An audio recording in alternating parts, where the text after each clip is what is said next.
話說荃灣呢度係好多客家人住嘅地方，有好多人嚟到荃灣購物都未必知道荃灣有客家村。今日客家嘅後生仔女或者會識得同外國人講雞腸，同大陸人煲冬瓜，但係就冇幾多個會識得講客家話。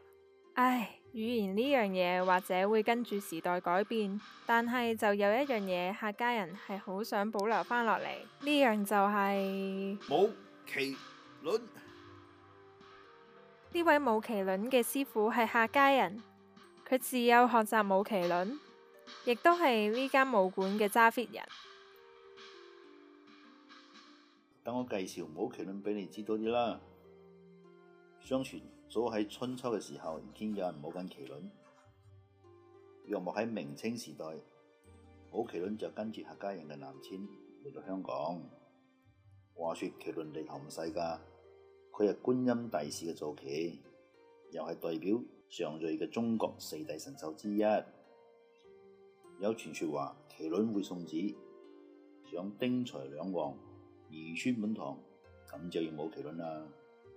麒麟頭其實由竹同紙嚟製成嘅，首先要用竹紮成框，然後將砂紙黐上去，跟住上色同上光油。喂，師傅咪住先，使唔使咁撩楞啊？製作得咁隨便，點會有人俾面啊？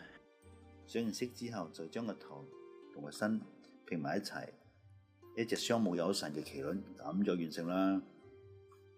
麒麟頭上邊有代表吉祥嘅富貴花同銅錢嘅裝飾，麒麟背就由鮮艷嘅銀色布條做成，好似好勁咁喎。當然啦，講嘢梗要有牙力，舞麒麟梗要有鼓力。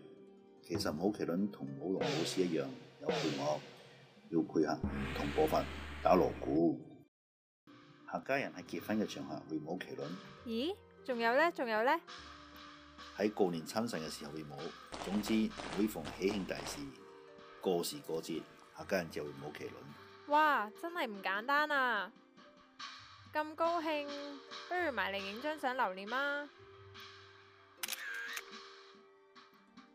可惜客家文化越嚟越少人識，希望呢種文化唔單止好似相咁，只係俾人記錄落嚟，而係真真正正咁樣傳承落去。